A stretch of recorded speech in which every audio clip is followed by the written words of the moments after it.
menyikapi dinamika yang berkembang terkait dengan pelaksanaan musyawarah luar biasa Provinsi Papua Barat Daya Partai Golongan Karya. Yang hadir di sini kami sebagai senior dari Partai Golkar, sekalipun kami tidak ada dalam struktur kepartaian, jabatan struktural tidak, tapi kami sebagai sesepuh Golkar, senior Golkar, kita melihat dinamika yang berkembang ini, kita ikut prihatin terhadap Partai Golkar. Yang kedua yang saya mau sampaikan, kalau kita berbicara soal Golkar, Golkar itu identik dengan partai kader. Itu partai kader. Partai yang menelurkan pemimpin-pemimpin bangsa ini. Dia mempersiapkan kader-kader untuk kepemimpinan bangsa, mulai dari tingkat nasional, kabupaten, provinsi, sampai kabupaten kota. Itu di seluruh Indonesia. Partai kader ini, dia harus betul hidup dan berkarya di tengah-tengah masyarakat, baik itu masyarakat homogen yang ada di Kota Sorong maupun secara masyarakat nasional. Terkait dengan kondisi Partai Golkar sekarang, yang saya mau sampaikan bahwa sejak kepemimpinan Pak Lambert dilantik kepengurusan DPD tingkat 1 Papua Barat, kita di Golkar itu dikenal dengan 4 catur sukses. 4 catur sukses itu dia tidak berdiri sendiri, tapi dia itu ada di bawah yang namanya strategi kaderisasi, SIK namanya. Itu kita di Golkar itu 4 catur sukses ada di bawah strategi umum kader, itu di Golkar. Strategi 4 catur sukses itu terdiri dari apa? Yang pertama, sukses konsolidasi organisasi. Yang kedua, sukses kaderisasi dan perekrutmen calon. Yang ketiga, sukses demokrasi dan pembangunan. Yang keempat, sukses pemilu dan pilkada. Itu yang harus dikerjakan oleh DPD, itu amanah dari partai, itu tugas.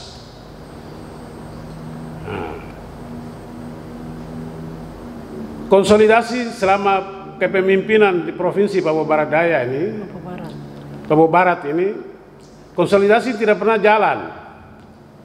Konsolidasi ini dimaksud harus berjenjang, tingkat provinsi sampai tingkat kabupaten kota, sampai tingkat distrik, sampai desa.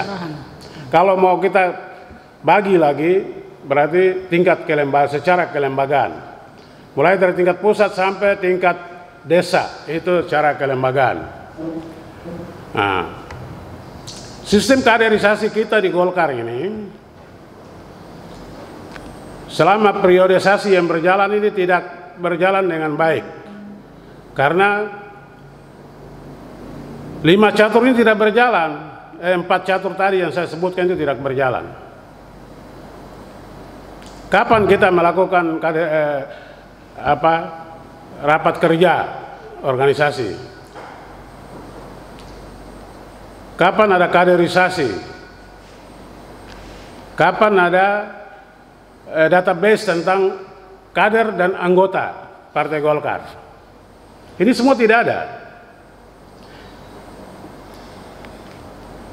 Jadi kita sama-sama prihatin bahwa Partai Golkar ini, dia mati suri atau dia berada di tempat saja, tidak bergerak apa-apa di Provinsi 1 ini.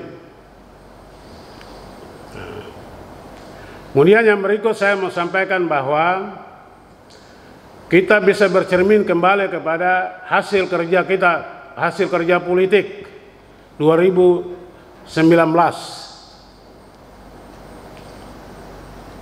Kita Partai Golkar itu secara gratis kursi semua diamputasi, baik provinsi sampai kabupaten kota. Yang sebelumnya ada yang 7 kursi, ada 8 kursi, turun sampai 3 kursi, turun sampai 2 kursi. Nah, ini menandakan bahwa kinerja Partai Golkar ini tidak jalan, organisasi ini tidak digerakkan. Ini menjadi perhatian bagi kita sebagai kader, baik yang senior maupun yang masih aktif di partai. Ini penting sekali, karena besok kita akan menghadapi dengan berbagai kompetisi dengan partai-partai yang lain. Ini kalau kita tidak antisipasi dari sekarang, besok Partai Golkar ini justru dia lebih merosot lagi perolehan kursi. Nah, oleh karena itu saya mau katakan bahwa perjalanan kepengurusan di Provinsi Papua Barat ini itu vakum, tidak berjalan. Roda organisasi, mesin organisasi tidak jalan sama sekali. Karena tidak pernah ada evaluasi. Evaluasi tidak pernah ada. Evaluasi terhadap 4 catur sukses tadi itu. Catur sukses itu dilaksanakan, kemudian harus ada evaluasi. Kegagalan kita di mana? Keberhasilan kita di mana? Terhadap kaderisasi, terhadap rekrutmen kader. Ini kalau kita evaluasi, kalau memang ada hal-hal yang memang hambatan dan lain-lain, kita menyusun strategi. Tahap berikutnya kita susun strategi, kelemahannya ada di mana? Setelah strategi kita ikut sertakan dengan program. Programnya apa? Dalam bentuk pengkaderan, rekrutmen kader. Kemudian yang tidak kalah penting, kita bangun organisasi-organisasi sayap dan non-partisan untuk kekuatan-kekuatan Partai Golkar. Ini tidak jalan sama sekali di provinsi satu ini. Jadi kita dari senior Golkar yang ada hadir di sini, kita betul-betul ikut prihatin dengan kondisi yang ada di kepengurusan periodisasi kepemimpinan Pak Lambert Jitmau. Nah, terkait dengan apa yang tadi saya jelaskan, maka kami di sini mungkin menyampaikan sikap kami kepada DPP. Yang pertama itu terkait dengan sprindik dari DPP Golkar, bahwa sprindik yang diturunkan dari DPP Golkar ini tidak mengacu kepada aturan. Yang pertama, bahwa kami menolak dengan tegas surat perintah dari DPP tentang sprint menunjukkan seorang PLT untuk pelaksanaan musyawarah daerah.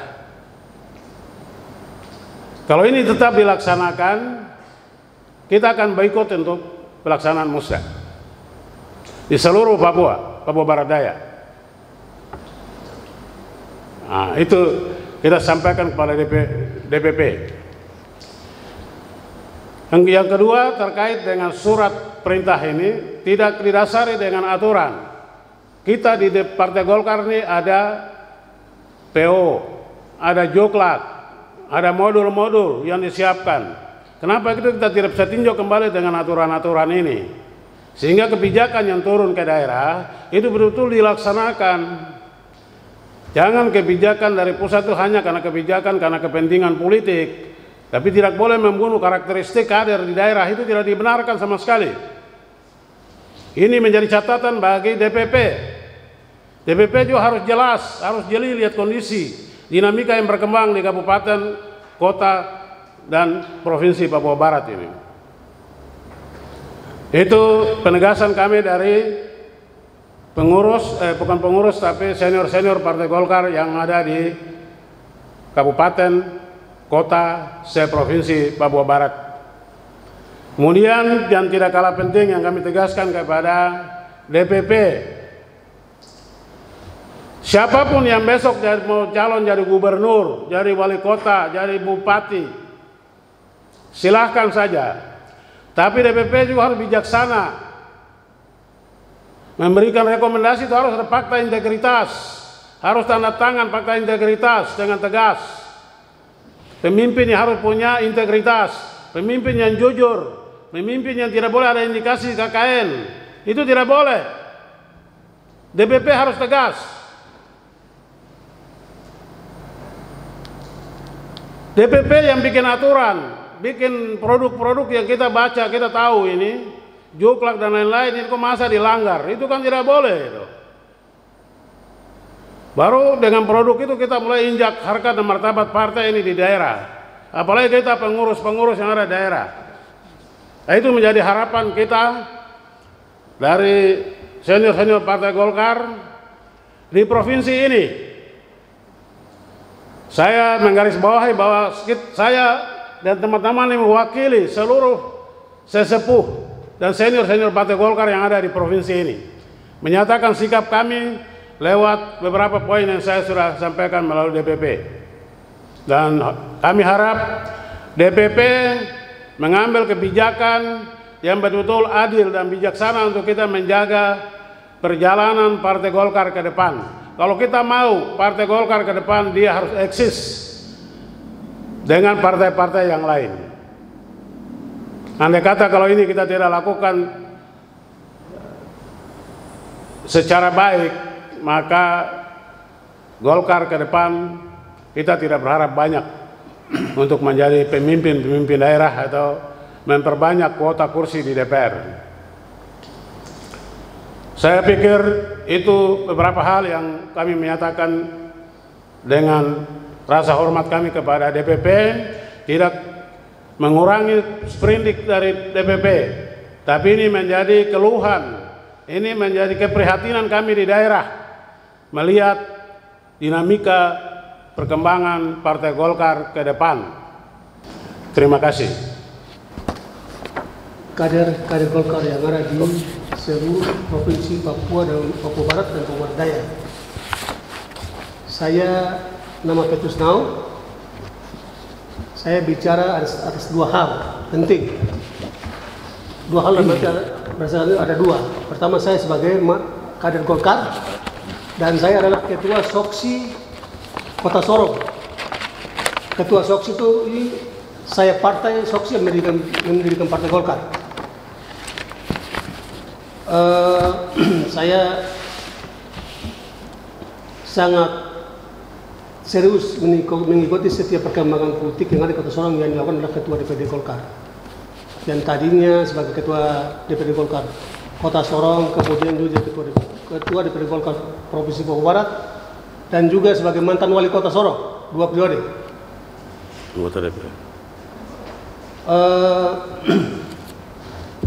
Dengan adanya dinamika yang berkembang ini, karena terjadi kevakuman konsolidasi organisasi yang betul-betul kami sebagai kader merasakan itu, bahwa memang kevakuman organisasi ini kan dari provinsi sampai ke kabupaten kota, bahkan sampai ke distrik, istilah Komdes dan Komlur.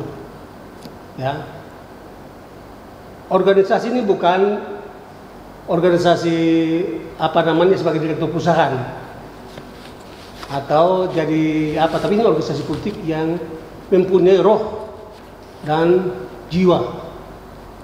Organisasi ini Partai Golkar, partai yang besar urutan, yang umur lebih tua dari semua partai yang ada di negara kita. Ya. Dan dia sangat jelas aturannya, sangat jelas, aturan mainnya sangat jelas. Beda dengan kalau kita pimpin sebagai direktur perusahaan, kita atur sesuatu menurut kita mau. Semua hal kita bisa lakukan menurut kita mau. Tapi aturan organisasi itu harus ada atur mainnya. Dalam arti Partai Golkar itu ada seorang ketua DPD Golkar, di bawah ketuanya itu ada struktur organisasi. Dan masing-masing punya tugas fungsi yang harus sama. Kenapa organisasi terjalan? Vakum. Karena semua tupoksi yang ada di wakil-wakil ketua itu dia ambil semua, dia kerjakan sendiri. Dengan seorang sekretaris yang sekarang jadi tersangka. Ya. semua wakil-wakil ketua bidang-bidang lain itu mereka terus bekerja karena mereka tupoksi tidak diberikan kewenangan. Kalau sudah begitu, bagaimana organisasi itu mau bergerak, mesin politik berjalan, bagaimana pegadaian itu berjalan. Ini hal-hal menjadi kekurangan ketua DPD Golkar yang tidak bisa melihat itu, sehingga terjadi kevakuman konsolidasi organisasi dari atas ke bawah.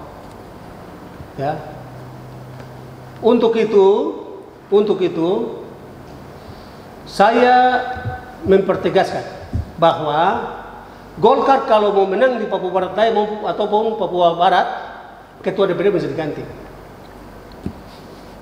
Ya, karena seorang ketua DPD tidak bisa menciptakan konflik di kader, tidak bisa menciptakan konflik di masyarakat.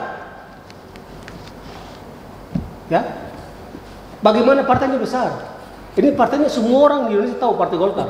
Kalau partai-partai yang baru-baru itu partai baru, orang lebih banyak tahu. Tapi semua orang lebih tahu karena itu partai Golkar. Kalau kita bandingkan kepemimpinannya Lambert dengan ketua DPD Golkar yang pertama ada Pak Yaksosa, Pak Wanane, Pak Jonibo, sampai turun pada Yonatan Umami, mantan wali kota, bahkan Pak Mandoen, Pak Rudi Timisela. Ini orang-orang ini orang mengerti dan memahami tentang aturan main organisasi. Artinya bahwa mereka memberikan penugasan kepada setiap kader harus turun bekerja, melaksanakan tugas-tugas organisasi itu, berpedoman kepada anggaran dasar anggaran rumah tangga organisasi.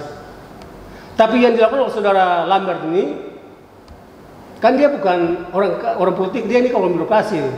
Dia baru jadi ketua DPD Golkar baru 1 tahun, 5 tahun, 6 tahun, bukan itu kan loncatan kepentingan politik saja. Makanya dia tidak memahami tentang organisasi atau organisasi.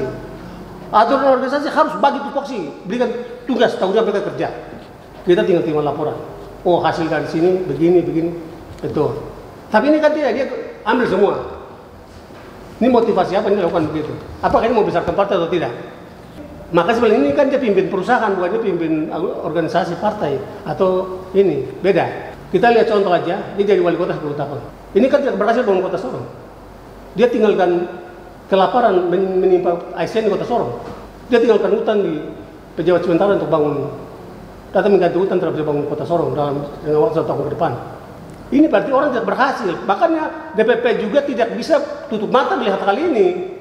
DPP mau partai Golkar besar di daerah sini, dia harus mesti mengganti orang ini. Harus turunkan PLT. Tidak ada kata lain. Kalau tidak besok di Golkar provinsi pada itu tidak ada kursi untuk provinsi. Ya, jangankan itu. Satu hal yang di tahun 2019, ya, Lambert ini kan orang Papua. Dia sebagai ketua DPD Golkar dan satu juga sebagai wali kota. Dia tidak mampu mengakseskan kepentingan orang Papua dalam partai Golkar. Dari 8 kursi fraksi yang ada di DPR kota cuma satu perempuan. Orang Papua itu punya mentua sendiri. Ini berarti bahwa dia pimpin partai tidak jalan, partai tidak maju. Dia lebih cenderung memperkaya diri, membangun dinasti. Bagaimana menganggap orang Papua itu tidak penting bagi dia? Ya, karena ini makanya dia buat masalah. Masalah dengan rakyat ini berarti otomatis kadernya akan mundur dan kekuatan partai akan lemah. Ya, jujur saya berikan penegasan bahwa Pak Wali Kota atau Pak Lambert ini dia bukan pimpin partai, dia pimpin perusahaan. Sehingga semua hal yang dia terima dia mau. Kalau partai otomatis dia bisa mengerti roh dan jiwa di partai itu, aturannya itu. Ya, saya mempertegaskan sekali bahwa dia tidak berhasil. Ya, memimpin partai Golkar tidak berhasil. Tujukan ke DPP. Dia main dengan cara yang tidak baik untuk bagaimana mengamankan partai ini menjadi besar. Semua orang kader semua semua. Kami yang bicara ini, kami ada punya keperluan terhadap partai, mau mengembalikan partai ini besar. Makanya kami desak ke DPP untuk harus memberikan seorang PLT yang turun di Papua Barat ini untuk mempersiapkan musda, harus orang netral, orang dari pusat, bukan orang dari kampung-kampung, ini tidak. Sesuai dengan aturan. Ya, ini kita purok dan juga partai itu jelas. DPP harus menurunkan seorang caretaker turun untuk dia mempersiapkan musda, sehingga di situ terjadi ada ruang jual beli bobot kepemimpinan organisasi, masuk untuk bangun visi misi jelas bahwa dia bisa dipilih. Betul. tidak begitu dipotong sejalan-jalan ya. Jadi saya berharap dan saya mempertegaskan bahwa tidak boleh ada orang yang potong kompas bawa jalan untuk harus memaksakan mereka menjadi ketua. Lambert sekarang jadi ketua di Provinsi Papua Barat, bukan Baradaya. Ini kekosongan.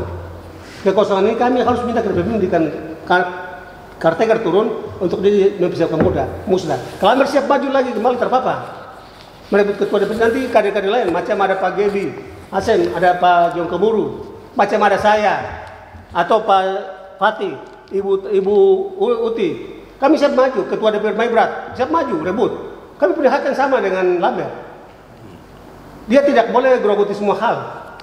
Sekarang kalau dia paksakan untuk dia menjadi PLT bersiap musda, makanya dia yang pimpin organisasi harus pimpin perusahaan baru dia pakai aturan itu. Organisasi tak begitu. Saya berharap dia harus mengerti organisasi baik untuk bisa ke partai ini. Ya. Yang terakhir, saya mempertegas kepada DPP. Ada anggota fraksi Golkar di Kota Sorong yang cacat seumur hidup, pakai kursi roda pergi ke kantor, dia anggota DPR. Ini harus segera di PAW, diperhentikan. Golkar bukan miskin kader. Hampir berapa ratus juta penduduk Indonesia ini, hampir 50% itu kader Golkar, banyak seluruh Indonesia. Kok kita bisa selamatkan orang cacat jadi anggota DPR, memalukan kita. Ya? Ini sangat mempertegas kepada DPP untuk memperhatikan hal ini, karena tidak ada aktivitas yang dilakukan. Dia jadi anggota DPR tinggal rumah aja beberapa tahun ini. Saya sangat mempertegas ini sehingga harus menjadi perhatian DPP, memperhatikan saudara ketua DPD Golkar Provinsi Papua Barat yang notabene dia mau dipaksakan jadi PLT untuk mempersiapkan musda. Perhatian, karena kita di partai ini orang kasih malu kita, karena kita tidak paham organisasi. Jadi itulah yang dapat saya sampaikan. Saya bicara atas nama dua hal ya, kader Golkar dan dari ketua Soksi Kota Sorong. Sekian, terima kasih, selamat sore. Ini bicara realita kenyataan yang ada ya. Dari kepengurusan beliau dari dilantik sampai dengan hari ini, pengurusan provinsi ya, itu 60% itu pengurusnya ada di Kota Sorong. Pengurus Provinsi Papua Barat Daya, 40% pengurus itu ada berdomisili di Manokwari. Sekretariat DPD Provinsi itu berada di Manokwari. Ini konsolidasi organisasi sama sekali tidak jalan, tidak efektif. Dari masa kepemimpinan dia 2 tahun berjalan ini cuma 2 kali mereka rapat pleno. Tapi tidak lanjut dari rapat pleno itu tidak pernah dilaksanakan apa-apa. Bicara untuk target kemenangan dan lain-lain itu tidak ada. Jadi lebih banyak beliau konsolidasi tentang pribadi dia bersama istrinya untuk calon wali kota maupun gubernur. Jadi dalam kepengurusan ini mereka cuman yang aktif cuman beliau, Pak Ketua ya, Bapak Bung Ketua Bung Lambert Jitmau, sekretaris, sama ketua bidang organisasi, 3 orang ini saja yang jalan. Kevakuman ini membuat kita menjadi prihatin. Walaupun kita tidak ada dalam struktur organisasi, tapi kita masih melekat pada kita adalah kader Partai Golkar. Dengan menolak ini, karena kita ini sejenjang, aturan organisasi sangat jelas, anggaran dasar dan pemotongan sangat jelas. Provinsi Papua Barat Daya, Provinsi Papua Barat ini sejenjang, sama tingkatannya. Ya, kita berharap harus ada PLT yang diturunkan oleh DPP. DPP sangat paham soal hal ini untuk menjelaskan ini ke bawah, untuk mempersiapkan pelaksanaan musda. Harus 1 tingkat di atas kami. Betul. Tidak bisa yang sejenjang, misalnya. Arogansi beliau ini membuat kevakuman sama sekali tidak berjalan efektif. Di kepengurusan Kota Sorong banyak teman-teman sudah mengundurkan diri. Ini membuat kita resah. Untuk ke depan kita tidak berharap untuk kalah, kita mau ada target. Ini kerja tanpa target. Jadi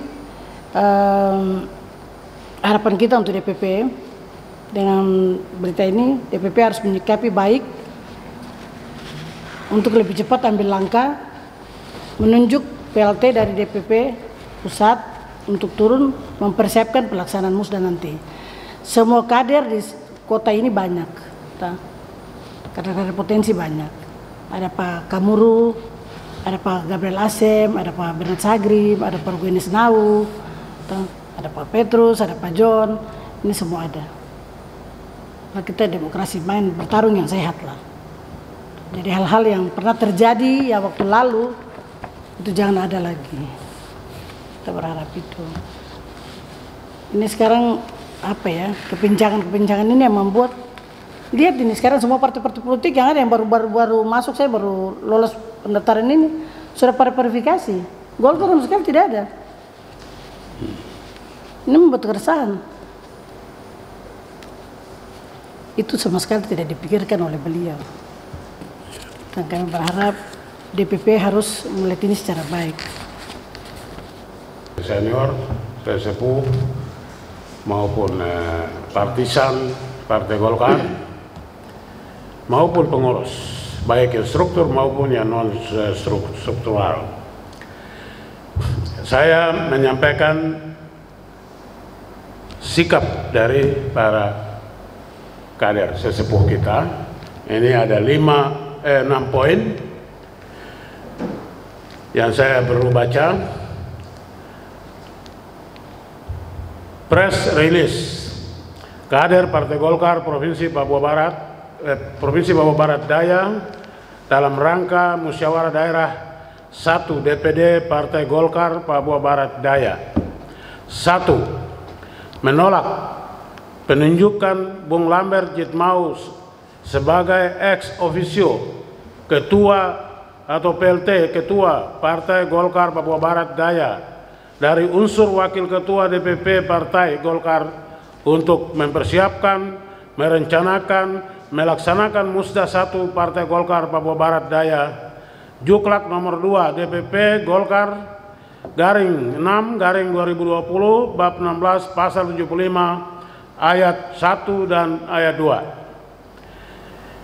3. DPP Partai Golkar agar tidak memberikan persetujuan dan dukungan kepada kader yang tidak memenuhi syarat prestasi, dedikasi, loyalitas, dan tidak tercela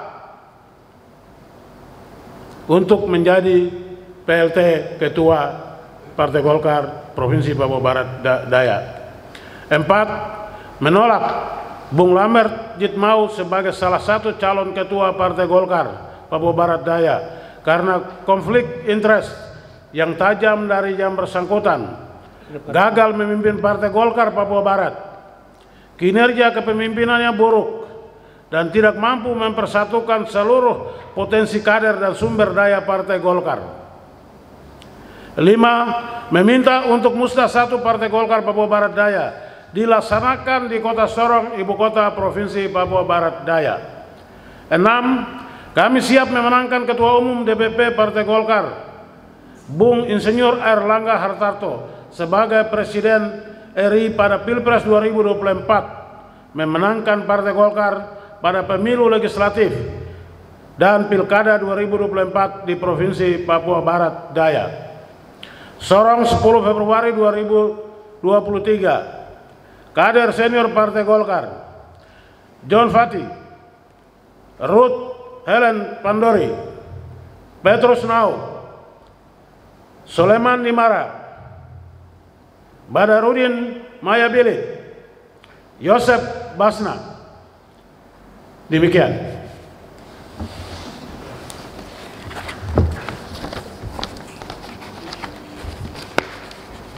Ya, kami atas nama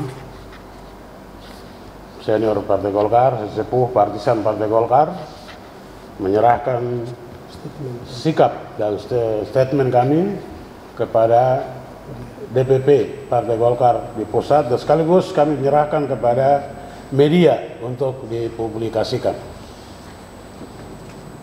Terima kasih.